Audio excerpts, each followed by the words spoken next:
ಓಂ ಇಂದ್ರಿಯೇಭ್ಯಃ ಪರಾಹ್ಯರ್ಥಾ ಅರ್ಥೇಭ್ಯಶ್ಚ ಪರಂ ಮನಃ ಮನಸಸ್ತು ಪರಾ ಬುದ್ಧಿರ್ಬುದ್ಧೇರಾತ್ಮಾ ಮಹಾನ್ ಪರಃ ಮಹತಃ ಪರಮವ್ಯಕ್ತಂ ಅವ್ಯಕ್ತಾಃ ಪುರುಷಃ ಪರಃ ಪುರುಷಾನ್ನ ಪರಂ ಕಿಂಚಿತ್ ಸಾಕಾಷ್ಠಾ ಸಾ ಪರಾಗತಿಃ.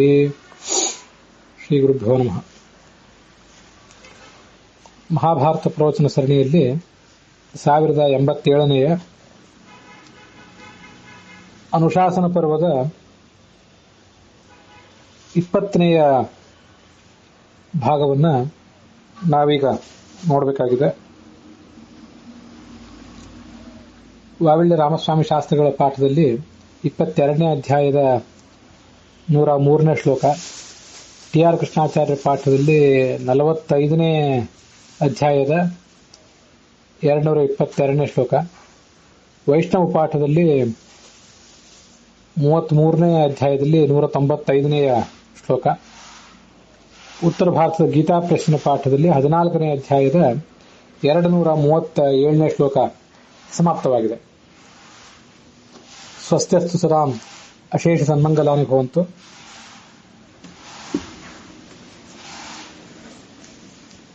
ಮಹಾಭಾರತಸ್ಯ ಭಗವತಾ ಬಾದರಾಯಣೇನ ಪ್ರಣೀತಸ್ಯ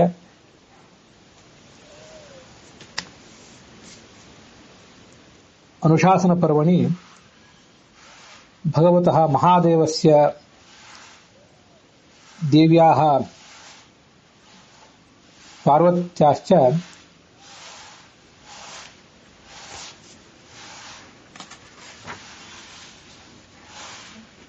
ದಂಪತ್ಯೋಃ ಪ್ರಭಾವೇಣೈವ ಸರ್ವಮಿದಂ ಜಗದುತ್ಪನ್ನಂ ಪುಲ್ಲಿಂಗಂ ಸರ್ವಂ ಈಶಾನಂ ಯಃ ಕಶ್ಚನ ಅಸ್ಮಿನ್ ಲೋಕೆ ಪುಮಾನ್ ವರ್ತತೆ ಸ ಸರ್ವೋಪಿ ಭಗವತಃ ಮಹಾದೇವಸ್ಯ ಪ್ರತಿಬಿಂಬಭೂತಃ. ಯಾ ಕಾಚನ ಸ್ತ್ರೀ ವರ್ತತೆ ಸಾ ಸರ್ವಾಪಿ ಪಾರ್ವತ್ಯಾಃ ಪ್ರತಿಬಿಂಬಭೂತ. ಆಭ್ಯಾಂ ದ್ವಾಭ್ಯಾಂ ಇದಂ ಚರಾಚರಾತ್ಮಕಂ ಜಗತ್ ವ್ಯಾಪ್ತಂ ವರ್ತತೆ. ಲೋಕೇಶು ಪದ್ಮಾದಿ ಚಿಹ್ನಾನಿ ಚಕ್ರಾದಿ ಚಿಹ್ನಾನಿ ಪದ್ಮಂ ಚಕ್ರಂ ವಜ್ರಂ ಇತ್ಯಾದೀನಿ ಚಿಹ್ನಾನಿ ಸರ್ವತ್ರ ನ ದೃಶ್ಯಂತೆ. ಕೇಷುಚಿದೇವ ಚಕ್ರವರ್ತಿಷು ಕೇಷುಚಿದೇವ ಪರಿವ್ರಾಜಕೇಷು ಸನ್ಯಾಸಿಷು ಏತಾನಿ ಚಿಹ್ನಾನಿ ದೃಶ್ಯಂತೆ. ಪರಂತು ಸರ್ವೇಷ್ವಪಿ ಪಾಮರೇಷು ಜನೇಷು ಚಕ್ರವರ್ತಿಷು ಪರಿವ್ರಾಜಕೇಷು ಚ ದೃಶ್ಯಮಾನಾನಿ ಸಾಮಾನ್ಯತಯಾ ಉಪಲಭ್ಯಮಾನಾನಿ ಚಿಹ್ನಾನಿ ಅನ್ಯಾನಿ ನ ವರ್ತಂತೆ. ಕಿಂತು ಲಿಂಗರೂಪಂ ಚಿಹ್ನಂ ಸರ್ವೇಷು ಪುರುಷೇಷು ದೃಶ್ಯತೆ. ಭಗರೂಪಂ ಚ ಚಿಹ್ನಂ ಸರ್ವಾಸು ಸ್ತ್ರೀಷು ದೃಶ್ಯತೆ. ಮನುಷ್ಯೇಷು ದೃಶ್ಯತೆ, ತಿರ್ಯಗ್ಜಂತುಷು ದೃಶ್ಯತೆ, ಕ್ರಿಮಿಕೀಟೇಷು ದೃಶ್ಯತೆ. एवं च लिंगांका च भगांका च तस्मान् माहेश्वरी प्रजा. सर्वत्र दृश्यमानम् इदं लिंगं भगश्च तस्य भगवतः महादेवस्य भगवत्याः महादेव्याश्च सन्निधानपात्रम् तथैव पूजार्हमपि इदं चिह्नद्वयम् ಶಾಸ್ತ್ರೇಷು ವರ್ಣ್ಯತೆ. ಶಿವ ಈಗ ಲಿಂಗರೂಪನೇನಾಗಿದ್ದಾನೆ, ಅವನು ಲಿಂಗಕ್ಕೆ ಅಭಿಮಾನಿ ಕೂಡ ಆಗಿದ್ದಾನೆ ಅಂತನ್ನೋದನ್ನ ಇತರೆಯ ಉಪನಿಷತ್ತು ಅದರ ಭಾಷ್ಯಗಳಿಗೆ ಅನುಸಾರವಾಗಿ ಕಳೆದ ದಿವಸ ನೋಡಿದ್ವಿ. ಲಿಂಗಾಭಿಮಾನಿ ಲೋಕಸ್ಯ ಸ್ರಷ್ಟ ಗಿರಿಶ ಏವಚ ಅಂತ. ಲಿಂಗಾಭಿಮಾನಿ ಅನ್ನೋದ್ರ ಬಗ್ಗೆ ಒಂದು ಸ್ಪಷ್ಟೀಕರಣ ಕೊಡಬೇಕು ಅಂತ ನನಗೆ ಆಮೇಲೆ ಅನಿಸಿತು. ಲಿಂಗಾಭಿಮಾನಿ ಅಂದ್ರೆ ಕೇವಲ ಪುರುಷರ ಲಿಂಗಕ್ಕೆ ಅವನ ಅಭಿಮಾನಿ ಅಂತ ಅರ್ಥ ಆದ್ರೆ, ಹಾಗಾದ್ರೆ ಭಗಕ್ಕೆ ಅಭಿಮಾನಿ ಯಾರು ಅನ್ನುವಂಥ ಒಂದು ಪ್ರಶ್ನೆ ಬರಬಹುದು. ವಾಸ್ತವಿಕವಾದ ಉತ್ತರ ಹೀಗಿದೆ. ಪುರುಷನ ಲಿಂಗಕ್ಕೆ ಮತ್ತೆ ಸ್ತ್ರೀಯ ಭಗಕ್ಕೆ ಎರಡಕ್ಕೂ ಕೂಡ ಈ ಶಿವನೇ ಅಭಿಮಾನಿಯಾಗಿದ್ದಾನೆ. ಶಿವ ಅಭಿಮಾನಿಯಾಗಿರುವುದರಿಂದ ಅವನ ಪತ್ನಿಯಾದಂತಹ ಪಾರ್ವತಿಯು ಕೂಡ ಎರಡಕ್ಕೂ ಅಭಿಮಾನಿಯಾಗಿದ್ದಾಳೆ ಅಂತ ತಿಳ್ಕೊಳ್ಬೇಕು.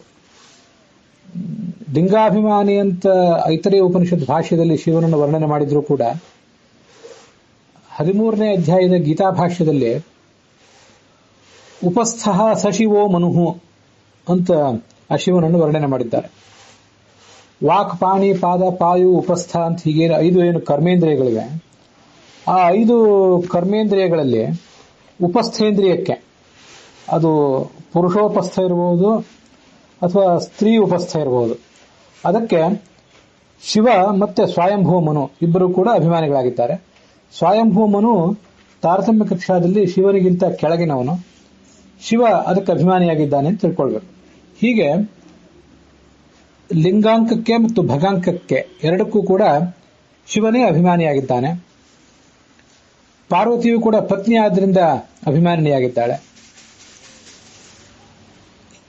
ಅವರಿಬ್ಬರ ಅನುಗ್ರಹದಿಂದಲೂ ಕೂಡ ಈ ದಾಂಪತ್ಯ ಸುಖ ಅನ್ನೋದು ಕೂಡ ಸಿಗಬೇಕಾದದ್ದು. ಅರ್ಥದ ದೇವತೆ ಅವಳು, ಅವನು ಮನಸ್ಸಿನ ದೇವತೆ. ಪಾರ್ವತಿ ವಾಗ್ದೇವತೆಯೂ ಹೌದು. ಆ ವಾಗ್ದೇವತೆ ಅಂತನೂ ಇಲ್ಲಿ ನಮಗೆ ಪ್ರಸ್ತುತ ಅಲ್ಲ. ಅವಳು ಅರ್ಥಾಭಿಮಾನಿನಿ.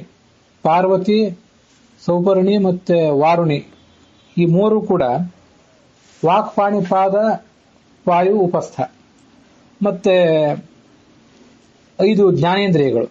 ಇವು ಈ 10 ಇಂದ್ರಿಯಗಳಿಂದ ಆಗಬೇಕಾದ ಎಲ್ಲ ಕೆಲಸಗಳಿಗೂ ಮತ್ತು ಅರ್ಥಗಳಿಗೂ ಕೂಡ ಅಭಿಮಾನಿನಿಯರಾಗಿದ್ದಾರೆ. ಇದನ್ನು ಕಾಟಕ ಉಪನಿಷತ್ತಿನಲ್ಲಿ ವರ್ಣನೆ ಮಾಡಿದ್ದಾರೆ. ಇದು ನಾನು ಕಳೆದ ದಿವಸ ಹೇಳದೇ ಇರುವಂತಹ ಒಂದು ಅಂಶ. ಉಪಸ್ಥ ಸಚಿವೋ ಮನುಹು ಅಂತ.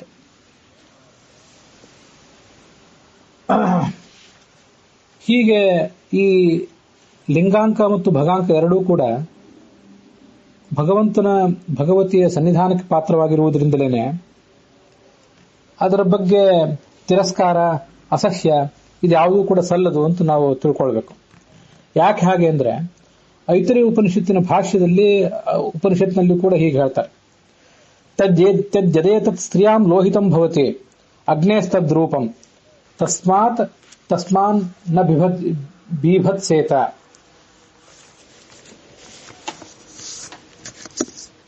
ಅಥ ಯದೇತತ್ ಪುರುಷೇ ರೇತಃ ಭವತಿ ಆದಿತ್ಯಸ್ಯ ತದ್ರೂಪಂ ತಸ್ಮಾನ್ ನ ಬೀಭತ್ಸೇತ. ಇದೆಲ್ಲ ಈ ಐತರೇಯ ಮಹರ್ಷಿ ಐತರೇಯ ಭಗವಂತ ಅವನು ತನ್ನ ಶಿಷ್ಯರನ್ನು ಕುರಿತು ಹೇಳಿದಂತಹ ಮಾತಿದು.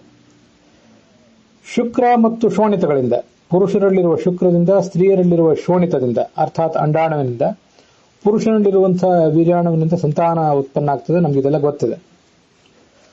ಆ ಸ್ತ್ರೀಯರಲ್ಲಿರುವಂತಹ ಶೋಣಿತ ಅಗ್ನ್ಯಂತರ್ಗತನಾದಂತಹ ಪರಮಾತ್ಮನ ಸ್ತ್ರೀರೂಪಕ್ಕೆ ಅಧಿಷ್ಠಾನವಾಗಿದೆ, ಪ್ರತಿಮೆ ಆಗಿದೆ ಅದು. ಆದ್ದರಿಂದ ಆ ಪತ್ನಿಯ ಶರೀರದಲ್ಲಿರುವ ಶೋಣಿತದ ಬಗ್ಗೆ, ಅಂಡಾಣುವಿನ ಬಗ್ಗೆ ಪತಿಯಾದವನು ಅಸಹ್ಯ ಮಾಡಬಾರದು. ಪುರುಷನಲ್ಲಿರುವ ರೇತಸ್ಸು ಕೂಡ ಆದಿತ್ಯಾಂತರ್ಗತನಾದ ಪರಮಾತ್ಮನ ಪುರುಷ ರೂಪಕ್ಕೆ ಪ್ರತಿಮೆ ಆಗಿರುತ್ತದೆ. ಆದ್ದರಿಂದ ಪತಿಯ ಶರೀರದಲ್ಲಿರುವ ರೇತಸ್ಸಿನ ಬಗ್ಗೆ ಪತ್ನಿಯಾದವಳು ಕೂಡ ಅಸಹ್ಯ ಪಟ್ಟುಕೊಳ್ಳಬಾರದು.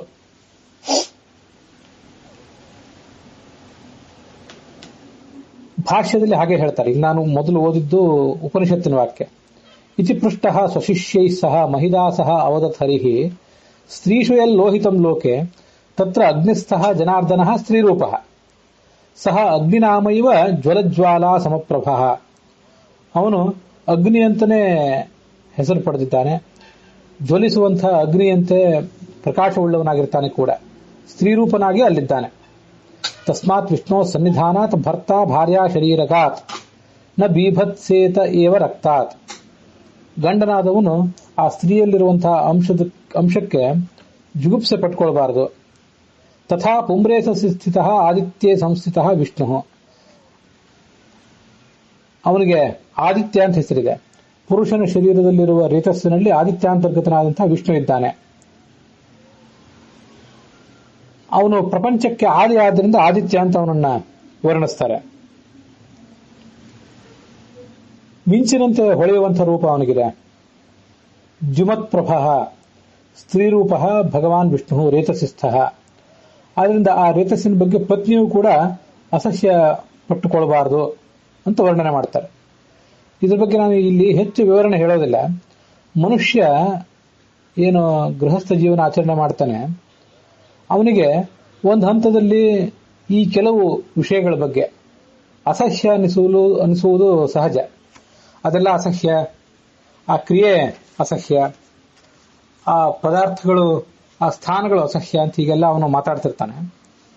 ಆದರೆ ಅಲ್ಲಿ ಅಸಹ್ಯ ಅನ್ನೋದು ಯಾವುದೂ ಇಲ್ಲ. ನಮಗೆ ಈಗಾಗಲೇ ಗೊತ್ತಿರುವಂತೆ ಪುರುಷ ಮತ್ತು ಸ್ತ್ರೀಯರ ಸಮಾಗಮ ಅಂತ ಅನ್ನೋದೇನಿದೆ, ಅದೊಂದು ವಾಮದೇವ ಯಜ್ಞ, ವ್ಯವಾಯ ಯಜ್ಞ ಅಂತ ಅದನ್ನು ಕರೀತಾರೆ. ವ್ಯವಾಯ ಯಜ್ಞ ಅಂತ ಅದನ್ನು ಕರೆಯುವುದರಿಂದ ಆ ಕ್ರಿಯೆ ಬಗ್ಗೆನೂ ಕೂಡ ಅಸಹ್ಯ ಸಲ್ಲದು, ಆ ಸ್ಥಾನಗಳ ಬಗ್ಗೆ ಕೂಡ ಅಸಹ್ಯ ಸಲ್ಲದು. ಅವೆಲ್ಲ ಪಾರ್ವತಿಯ, ಶಿವನ, ಬ್ರಹ್ಮನ, ಸರಸ್ವತಿಯರ, ಹಾಗೆ ಪರಮಾತ್ಮನ, ಲಕ್ಷ್ಮೀದೇವಿಯ ಸನ್ನಿಧಾನಕ್ಕೆ ಪಾತ್ರವಾದಂತಹ ಸ್ಥಾನಗಳು. ಹಾಗೆ ಪುರುಷನ ವೀರ್ಯಾಣು ಮತ್ತು ಸ್ತ್ರೀಯ ಅಂಡಾಣು ಕೂಡ ಭಗವಂತನ ಪ್ರತಿಮೆ. ಇದು ಬಹಳ ವಿಚಿತ್ರ. ನಾವು ಲಿಂಗಾಂಕ ಮತ್ತು ಭಗಾಂಕವನ್ನ ಭಗವಂತನ ಪ್ರತಿಮೆ ಅಂತ ತಿಳಿದೆವು. ನಮಗೆ ಬಹಳ ಸ್ಥೂಲವಾಗಿ ಗೊತ್ತಿದೆ ಸ್ತ್ರೀ ದೇಹ, ಇಡೀ ಸಮಗ್ರ ಸ್ತ್ರೀ ದೇಹ, ಸಮಗ್ರ ಪುರುಷ ದೇಹ, ಇವೆಲ್ಲ ಭಗವಂತನ ಪ್ರತಿಮೆ ಅಂತ ಗೊತ್ತಿದೆ. ಏಷ ದೇವರಥಃ ಅಂತ ಹೀಗೆಲ್ಲ ಅದನ್ನ ಉಪನಿಷತ್ನಲ್ಲೇ ವರ್ಣನೆ ಮಾಡಿದ್ದಾರೆ. ಅದು ಅಷ್ಟು ಮಾತ್ರ ದೇವರಥ ಅಲ್ಲ, ಭಗವಂತನ ಪ್ರತಿಮೆ ಅಂತ ಅಷ್ಟು ಮಾತ್ರ ಅಲ್ಲ, ಅಲ್ಲಿರುವಂತಹ ಲಿಂಗಾಂಕ ಮತ್ತು ಭಗಾಂಕ ನಿರ್ದಿಷ್ಟವಾಗಿ ಭಗವಂತನ ಪ್ರತಿಮೆ ಆಗಿದೆ, ಭಗವಂತನ ಚಿಹ್ನವಾಗಿದೆ ಅದು. ಅದಕ್ಕಾಗಿ ನಾವು ಈ ಶಿವನ ಆ ಲಿಂಗವನ್ನ ಪೂಜಿಸ್ತೇವೆ. ಇದು ಎರಡನೇದಾಯ್ತು. ಇಡೀ ದೇಹವೇ ಶರೀರ, ದೇಹದಲ್ಲಿರುವಂತಹ ಲಿಂಗಾಂಕ ಮತ್ತು ಭಗಾಂಕಗಳು ಭಗವಂತನಿಗೆ ಪ್ರತಿಮೆ, ಅದರಲ್ಲಿರುವಂತಹ ಶುಕ್ರ ಮತ್ತು ಶೋಣಿತಗಳು ಭಗವಂತನ ಪ್ರತಿಮೆ ಅಂತ ಅನ್ನೋದನ್ನ ಐತರೇಯ ಉಪನಿಷತ್ತಿನ ಭಾಷ್ಯ ಹೇಳ್ತದೆ. ಹೀಗಿದೆಲ್ಲ ನಮ್ಗೆ ಗೊತ್ತಿರುವಾಗ ನಮ್ಮ ಈ ದೇಹವನ್ನ, ಪುರುಷ ದೇಹವನ್ನ, ಸ್ತ್ರೀ ದೇಹವನ್ನ, ಅಲ್ಲಿರುವಂತಹ ಲಿಂಗಾಂಕ ಮತ್ತು ಭಗಾಂಕವನ್ನ, ಮತ್ತೆ ಈ ಶುಕ್ರ ಶೋಣಿತಗಳನ್ನ ಮನುಷ್ಯ ದೇವತಾ ಸನ್ನಿಧಾನಕ್ಕೆ ಪಾತ್ರವಾದದ್ದು ಅಂತ ತಿಳಿದ ಮೇಲೆ ಇದನ್ನ ಯಾವುದೇ ರೀತಿಯಾದಂತಹ ವ್ಯಭಿಚಾರ ಮತ್ತು ಅತ್ಯಾಚಾರಗಳಿಗೆ ಒಟ್ಟಾರೆ ಈ ಶರೀರವನ್ನೇ, ಈ ಸ್ಥಾನಗಳನ್ನೇ ಉಪಯೋಗ ಮಾಡ್ಕೊಳ್ಬಾರ್ದು, ದುರುಪಯೋಗ ಮಾಡ್ಕೊಳ್ಬಾರ್ದು. ನಾವು ಭಗವಂತನ ಪೂಜೆಗಾಗಿ ಇಟ್ಟಿರುವಂತಹ ಕೆಲವು ಪಾತ್ರಗಳಿರ್ತಾವಲ್ಲ, ಇದು ಬಹಳ ಮಹತ್ವದ ಮಾತು, ಇದನ್ನು ನಾವು ಅನುಸಂಧಾನಕ್ಕೆ ತಂದ್ಕೋಬೇಕು. ಭಗವಂತನ ಪೂಜೆಗಾಗಿ ಕೆಲವು ಪಾತ್ರಗಳನ್ನು ಇಟ್ಟಿರ್ತಾವೆ ನಾವು. ಕಲಶ, ಭಗವಂತನಿಗೆ ಮಂಗಳಾರತಿ ಮಾಡಲಿಕ್ಕೆ ಅಂತ ಹೇಳಿ ಆರತಿ ಮೊದಲಾದನ್ನು ಇಟ್ಟಿರ್ತೀವಿ. ಧೂಪಾರತಿ ಬೆಳಗಲಿಕ್ಕಾಗಿ ಒಂದು ಪ್ರತ್ಯೇಕ ಉಪಕರಣ ಇಟ್ಕೊಂಡಿರ್ತೇವೆ. ಆ ಭಗವಂತನ ಪೂಜೆಗಾಗಿ ಇಟ್ಕೊಂಡಿರುವಂತಹ ಉಪಕರಣಗಳನ್ನ ನಾವು ನಮ್ಮ ಸ್ವಂತದ ಭೋಜನ ಮೊದಲಾದವುಗಳು ಕೂಡ ಬಳಸೋದಿಲ್ಲ. ಬಹಳ ಶಿಷ್ಟರಾದವರು ಅದನ್ನು ಆಚರಣೆಗೆ ತರ್ತಾರೆ. ನಮ್ಮ ಊಟ, ನಾವು ದೈನಂದಿನ ಕಾರ್ಯಗಳಲ್ಲಿ ನಾವು ನೀರು ಕುಡಿಲಿಕ್ಕೆ, ನಮ್ಮ ಸ್ನಾನ ಮಾಡಲಿಕ್ಕೆ ನಾವು ಬಳಸುವಂತಹ ತಂಬಿಗೆಗಳು, ಪಾತ್ರೆಗಳು, ಇವೆಲ್ಲ ಪ್ರತ್ಯೇಕವಾಗಿಯೇ ಇರಬೇಕು. ಭಗವಂತನ ಪೂಜೆಗಾಗಿರುವಂಥವು ಪ್ರತ್ಯೇಕವಾಗಿಯೇ ಇರಬೇಕು. ಇಷ್ಟೆಲ್ಲ ಒಂದು ಶುದ್ಧವಾದಂತಹ ಆಚಾರವನ್ನ ಶಿಷ್ಟರಾದವರು ಪಾಲಿಸಿಯೇ ಪಾಲಿಸ್ತಾರೆ. ಬಹುಶ್ರುತರು, ಅನುಭವಿಗಳು ಆದಂತಹ ತಮಗೆ ಅದೆಲ್ಲ ಗೊತ್ತಿದ್ದೇ ಇರ್ತದೆ. ಹಾಗಿರುವಾಗ ಭಗವಂತನ ಪೂಜೆಗೆ ಪಾತ್ರವಾದಂತಹ, ಭಗವಂತನ ಪೂಜಾಕ್ಕೆ ಉಪಕರಣವಾದಂತಹ ಈ ಶರೀರ, ಈ ಲಿಂಗಾಂಕ ಭಗಾಂಕಗಳನ್ನ ಯಾವುದೇ ರೀತಿಯಾದಂತಹ ಅನಾಚಾರಗಳಿಗೆ, ವ್ಯಭಿಚಾರಗಳಿಗೆ, ಅತ್ಯಾಚಾರಗಳಿಗೆ ಮನುಷ್ಯ ಬಳಸಬಾರದು. ತನ್ನ ಶರೀರವನ್ನು ಬಳಸ್ಕೋಬಾರದು, ಇನ್ನೊಬ್ಬರ ಶರೀರವನ್ನು ಆ ಥರ ದುರುಪಯೋಗ ಮಾಡ್ಕೊಳ್ಬಾರ್ದು. ಇಂತಹ ದಿವ್ಯವಾದಂತಹ ಅನುಸಂಧಾನ ಯಾರಿಗಿರ್ತದೆ ಅವನು ಇಂಥ ತಪ್ಪುಗಳನ್ನು ಯಾವತ್ತೂ ಕೂಡ ಮಾಡೋದೇ ಇಲ್ಲ. ಇದು ಹೀಗೆ ಈ ಒಂದು ಅನುಸಂಧಾನ ನಮಗೆ ಯಾವತ್ತೂ ಕೂಡ ಎಚ್ಚರಿಕೆಯನ್ನು ಕೊಡುವಂಥ, ನಮ್ಮನ್ನು ಜಾಗೃತರನ್ನಾಗಿಡುವಂತಹ ಒಂದು ಅನುಸಂಧಾನ ಅಂತ ನನಗನ್ನಿಸ್ತು. ಅದಕ್ಕಾಗಿ ಅದನ್ನು ಇವತ್ತು ತಮ್ಮೆದುರಿಗೆ ಹೇಳ್ಕೊಂಡಿದ್ದೇನೆ. ಭಗವದ್ಗೀತೆಯಲ್ಲೂ ಕೂಡ ಸರ್ವಯೋನಿಷು ಕೌಂತೆಯ ಮೂರ್ತಯ ಸಂಭವಂತಿಯಾಹ ತಾಸಾಂ ಬ್ರಹ್ಮ ಮಹದ್ಯೋನಿ ಅಹಂ ಬೀಜಪ್ರದಃ ಪಿತಾ ಅಂತ ಹೇಳಿದೆ. ಸರ್ವಯೋನಿಷು, ಈ ಜಗತ್ತಿನಲ್ಲಿ ಮನುಷ್ಯರಲ್ಲಿ, ಪ್ರಾಣಿಗಳಲ್ಲಿ, ಪಕ್ಷಿಗಳಲ್ಲಿ, ಕ್ರಿಮಿಕೀಟಗಳಲ್ಲಿ, ಏಕಾಣು ಜೀವಿಗಳಲ್ಲಿ, ಇಂಥ ಅತ್ಯಂತ ಸೂಕ್ಷ್ಮ ಜೀವಿಗಳಲ್ಲಿಯೂ ಕೂಡ ಮೂರ್ತಯ ಸಂಭವಂತಿ ಯಾಹ, ಏನೇನು ಒಂದು ಸಂತಾನ ಉತ್ಪನ್ನ ಆಗ್ತದೆ ಅಲ್ಲೆಲ್ಲಾ ಕಡೆನೂ ಕೂಡ ತಾಸಾಂ ಬ್ರಹ್ಮ ಮಹದ್ಯೋನಿ. ಎಲ್ಲಾ ಕಡೆ ತಾಯಿ ಬ್ರಹ್ಮಶಬ್ದ ವಾಚ್ಯಳಾದ ಲಕ್ಷ್ಮೀದೇವಿಯೇ ಅದಕ್ಕೆ ತಾಯಿಯಾಗಿದ್ದಾಳೆ. ಅಹಂ ಬೀಜಪ್ರದ ಪಿತಾ, ಪರಬ್ರಹ್ಮ ಶಬ್ದವಾಚ್ಯನಾದಂತಹ ನಾನು ಅದೇ ಎಲ್ಲಕ್ಕೂ ಕೂಡ ಬೀಜವನ್ನು ಒದಗಿಸಿದಂತಹ ತಂದೆಯಾಗಿದ್ದೇನೆ ಅಂತ ಕೃಷ್ಣ ಹೇಳಿಕೊಂಡಿದ್ದಿದೆ. ಅದನ್ನೇ ಲಿಂಗಾಂಕಾಚ ಭಗಾಂಕಾಚ ತಸ್ಮಾನ್ ಮಾಹೇಶ್ವರಿ ಪ್ರಜಾ ಅಂತ ಇಲ್ಲಿ ಮಹಾಭಾರತದಲ್ಲಿ ಹೇಳಿದೆ. ಇದನ್ನೆಲ್ಲ ವಿಚಾರ ಮಾಡುವಾಗ ಕಳೆದ ದಿವಸ ನಾನು ಈ ಅತ್ರಿಗೆ ಹೇಗೆ ಸಂತಾನ ಉತ್ಪನ್ನವಾಯಿತು ಅಂತ ಅನ್ನೋದನ್ನ ಹೇಳ್ತಿದ್ದೆ. ಅದಕ್ಕೆ ಸಂಬಂಧಪಟ್ಟಂತೆ ಒಂದು ಪ್ರಶ್ನೆ ಕೇಳಿದ್ರು. ಆ ಪ್ರಶ್ನೆಗೆ ಒಂದು ಸ್ಪಷ್ಟೀಕರಣವನ್ನು ಕೊಟ್ಟು ಇನ್ನೂ ಕೆಲವು ವಿಷಯಗಳನ್ನು ಅದರ ಜೊತೆಗೆ ನಾವು ಅವಗಾಹನಕ್ಕೆ ತಂದುಕೊಂಡು ಮುಂದಿನ ಭಾಗಕ್ಕೆ ಮುಂದುವರಿಯೋಣ. ಈ ಅತ್ರಿಗೆ ಅನಸೂಯೆ ಅಂತ ಪತ್ನಿ, ಅವಳು ಏನೋ ಒಂದು ಕಾರಣದಿಂದಾಗಿ ಗಂಡನ ಮೇಲೆ ಕುಪಿತಳಾಗಿ ಆ ಗಂಡನಿಂದ ದೂರ ಇದ್ದು ಬಿಟ್ಟಿದ್ಲು. 300 ವರ್ಷ ತಪಸ್ ಮಾಡಿದ್ಲು. ಒನಕೆ ಮೇಲೆ ಮಲಗ್ತಾ ಇದ್ಲು. ಅವಳಿಗೆ ಗಂಡನಿಲ್ಲದೆ ನಿನಗೆ ನನ್ನ ಅನುಗ್ರಹದಿಂದಲೇ ಗಂಡನ ನೆರವಿಲ್ಲದೆ ಮಕ್ಕಳಾಗ್ತಾರೆ ಅಂತ ಶಿವ ಹೇಳಿದ್ದ ಅಂತೆಲ್ಲ ಬಂತಲ್ಲ. ಅವಳು ಯಾವ ಕಾರಣಕ್ಕಾಗಿ ಗಂಡನ ಜೊತೆ ಜಗಳಾಡಿದ್ಲು ಅಥವಾ ಕುಪಿತಳಾಗಿದ್ಲು ಅಂತ ಅನ್ನೋದು ನಮಗೆ ಬೇರೆ ಪುರಾಣಗಳಲ್ಲಿ ಎಲ್ಲೂ ಕೂಡ ಕಂಡು ಬರೋದಿಲ್ಲ. ನಾನು ಅದ್ರ ಬಗ್ಗೆ ಸಾಕಷ್ಟು ಆಲೋಚನೆ ಮಾಡಿದ್ದೆ ಕಳೆದ ದಿವಸವೇ, ಆದರೂ ನನಗೆ ಸಿಕ್ಕಿದ್ದಿಲ್ಲ. ಒಬ್ರ್ಯಾರೋ ಕೇಳಿದ್ರು, ಆ ಥರ ಅತ್ರಿ ಮತ್ತು ಅನಸೂಯೆಯರು ಬಹಳ ಶ್ರೇಷ್ಠವಾದಂತಹ ದಾಂಪತ್ಯ ಉಳ್ಳವರು, ದಾಂಪತ್ಯಕ್ಕೆ ಅವರೊಂದು ಪ್ರತೀಕರು. ಅತ್ರೇರ್ ಯಥಾನಸೂಯಾ ಸ್ಯಾತ್ ವಸಿಷ್ಠಸ್ಯ ಅರುಂಧತಿ ಅಂತ. ಹೊಸದಾಗಿ ಮದುವೆಯಾದವರಿಗೆ ವಸಿಷ್ಠರಿಗೆ ಅರುಂಧತಿ ಇರುವಂತೆ, ಅತ್ರಿಗಳಿಗೆ ಅನಸೂಯೆ ಇರುವಂತೆ, ಇಂದ್ರನಿಗೆ ಶಚಿ ಇಂದ್ರಾಣಿ ಇರುವಂತೆ ನೀನು ನಿನ್ನ ಗಂಡನ ಜೊತೆ ಇರುವಂತ ಆಶೀರ್ವಾದ ಮಾಡ್ತಿರ್ತಾರೆ. ಅಂಥವಳು ಗಂಡನ ಜೊತೆ ಯಾಕೆ ಹೀಗೆ ಜಗಳಾಡುವಂತ ಪ್ರಸಂಗ ಬಂತು ಅಂತ ಒಂದು ಜಿಜ್ಞಾಸೆ ಬರ್ತದೆ. ನಾನು ಎಲ್ಲಿ ಕಥೆ ನೋಡಿದ್ರು ಕೂಡ ಆ ಕಥೆ ನನಗೆಲ್ಲೂ ಸಿಗಲಿಲ್ಲ. ಮುಂದೆ ಎಲ್ಲಾದ್ರೂ ಸಿಕ್ಕರೆ ಅದನ್ನ ಮತ್ತೆ ಪ್ರಸಂಗಕ್ಕೆ ಹೊಂದಿಸಿಕೊಂಡು ಆ ಕಥೆಯನ್ನು ಹೇಳ್ತೇನೆ. ತಮಗೂ ಎಲ್ಲಾದ್ರೂ ಆ ಕಥೆ ಸಿಕ್ಕರೆ ನನಗದನ್ನು ನೀವು ತಿಳಿಸ್ಬೇಕು. ಗಂಡನ ನೆರವಿಲ್ಲದೆ ನನ್ನ ಅನುಗ್ರಹದಿಂದಲೇ ನಿನಗೆ ಮಕ್ಕಳಾಗ್ತವೆ ಅಂತ ರುದ್ರ ಈ ಅತ್ರಿಗೆ ಅನಸೂಯೆಗೆ ಹೇಳಿದ್ದ ಒಂದು ಕಥೆ ಬಂತಲ್ಲ, ಅಲ್ಲಿ ಬ್ರಹ್ಮಸೂತ್ರ ಭಾಷ್ಯದಲ್ಲಿ ಉತ್ಪತ್ತಿ ಅಸಂಭವಾತ್ ಅಂತ ಏನು ಸೂತ್ರ ಇತ್ತು, ಬ್ರಹ್ಮಸೂತ್ರದಲ್ಲಿ ಉತ್ಪತ್ತಿ ಅಸಂಭವಾತ್ ಅಂತ 2ನೇ ಅಧ್ಯಾಯದಲ್ಲಿ ಬಂದಂತ ಸೂತ್ರ ಇತ್ತು. ಅದನ್ನು ನಾನು ಅಲ್ಲಿ ಪ್ರಸ್ತುತಪಡಿಸಿ ಅದರ ಭಾಷ್ಯ ಮತ್ತು ಅದರ ತತ್ವಪ್ರಕಾಶಿಕ ಏನ್ ಹೇಳ್ತವೆ ಅಂತ ಅನ್ನೋದನ್ನು ಕೂಡ ಕಳೆದ ದಿವಸ ಹೇಳಿದ್ದೆ. ಶಕ್ತಿಯ ಮತವನ್ನು, ಶಕ್ತಿಯಿಂದಲೇ, ಆದಿಶಕ್ತಿಯಿಂದಲೇ, ಪರಾಶಕ್ತಿಯಿಂದಲೇ ಎಲ್ಲಾ ಕಾರ್ಯಗಳು ಆಗ್ತವೆ ಅಂತ ಹೇಳುವಂತಹ ಒಂದು ಪ್ರಸಂಗ ಅದು. ಅದನ್ನ ನಿರಾಕರಣೆ ಮಾಡಲಿಕ್ಕಾಗಿ ಉತ್ಪತ್ತಿ ಸಂಭವಾತ್ ಅಂತ ಹೇಳ್ತಾರೆ. ಕೇವಲ ಸ್ತ್ರೀಯಿಂದ ಎಲ್ಲಿಯೂ ಕೂಡ ಸಂತಾನ ಉತ್ಪನ್ನ ಆಗುವುದಿಲ್ಲ. ಸಾಮಾನ್ಯವಾಗಿ ಸ್ತ್ರೀ ಪುರುಷರ ಸಮಾಗಮದಿಂದಲೇ ಸಂತಾನ ಮುಂದುವರಿಬೇಕು. ಕೆಲವು ವಿರಳ ಪ್ರಸಂಗದಲ್ಲಿ ಕೇವಲ ಪುರುಷರಿಂದ ಸಂತಾನ ಉತ್ಪನ್ನ ಆಗಬಹುದು. ಸ್ತ್ರೀಯರಿಂದ ಮಾತ್ರ ಯಾವ ಪ್ರಸಂಗದಲ್ಲೂ ಕೂಡ ಸಂತಾನ ಉತ್ಪನ್ನ ಆಗುವುದಿಲ್ಲ ಅಂತ ಬಂದಿತ್ತು. ಕೇಶಾಂಶಿದೇವ ದ್ರೋಣಾದೀನಾಂ, ದ್ರೋಣ ಮೊದಲಾದವರು ಹುಟ್ಟಿದರು ಕೇವಲ ಪುರುಷನಿಂದ. ದ್ರೋಣ ಹುಟ್ಟಿದ, ದೃಪದ ಹುಟ್ಟಿದ ಅಂತೆಲ್ಲ ಬಂದಿತ್ತಲ್ಲ. ಅಲ್ಲಿ ಹೀಗೊಂದು ಪ್ರಶ್ನೆ ಬಂದಿತ್ತು. ಒಬ್ರು ಪ್ರಶ್ನೆ ಕೇಳಿದ್ರು, ಭರದ್ವಾಜರಿಂದ ದ್ರೋಣ ಹುಟ್ಟಿದ, ಹಾಗೆ ಪೃಷತನಿಂದ ದೃಪದ ಹುಟ್ಟಿದ್ನಲ್ಲ, ಅಲ್ಲಿ ಅವರು ಕೇವಲ ಪುರುಷನಿಂದ ಹುಟ್ಟಲಿಲ್ಲ, ಒಬ್ಳು ಸ್ತ್ರೀ ಇದ್ದಲ್ಲ ಅಲ್ಲಿ. ಸ್ತ್ರೀ ಒಬ್ಳು ಅಪ್ಸರೆ ಘೃತಾಚಿ ಒಂದು ಉದಾಹರಣದಲ್ಲಿ, ಮತ್ತೊಂದು ಉದಾಹರಣದಲ್ಲಿ ಮೇನಕ ಅನ್ನುವಂಥ ಅಪ್ಸರೆ. ಅವರು ಈ ಭರದ್ವಾಜರ ಮತ್ತೆ ಪೃಷತನ ಕಣ್ಣಿಗೆ ಕಾಣಿಸ್ಕೊಂಡು ಅವರ ಮನಸ್ಸು ಚಂಚಲಾಗಿ ಅವರ ತೇಜಸ್ಸು ಕೆಳಗೆ ಬಿದ್ದಿತ್ತು ಅಂತ ನಾವು ನೋಡಿದ್ವಿ. ಅಂತೂ ಒಬ್ಬಳು ಸ್ತ್ರೀ ಅಲ್ಲಿ ಮಾಧ್ಯಮವಾಗಿ ಇದ್ದಾಳಲ್ಲ ಅಂತ ಒಂದು ಪ್ರಶ್ನೆ ಒಬ್ರು ಜಿಜ್ಞಾಸುಗಳು ಕೇಳಿದ್ರು. ಅದಕ್ಕೆ ಅರ್ಥ ಹೀಗೆ, ನಮಗ್ ಗೊತ್ತಿರುವಂತೆ ಎಲ್ಲಾ ಕಡೆನೂ ಕೂಡ ಸ್ತ್ರೀಯ ಅಂಡಾಣು ಮತ್ತು ಪುರುಷನ ವೀರ್ಯಾಣು ಸಂತಾನದ ಉತ್ಪತ್ತಿಗೆ ಕಾರಣ. ಇವೆರಡೂ ಬೇಕೇ ಬೇಕು. ಕೆಲವು ವಿರಳ ಪ್ರಸಂಗಗಳಲ್ಲಿ ಕೇವಲ ಪುರುಷನ ವೀರ್ಯಾಣುವಿನಿಂದ ಮಾತ್ರ, ಸ್ತ್ರೀಯ ಅಂಡಾಣು ಇಲ್ಲದೆ ಮಕ್ಕಳು ಹುಟ್ಟಬಹುದು ಅಂತ ಅದಕ್ಕೆ ಅರ್ಥ.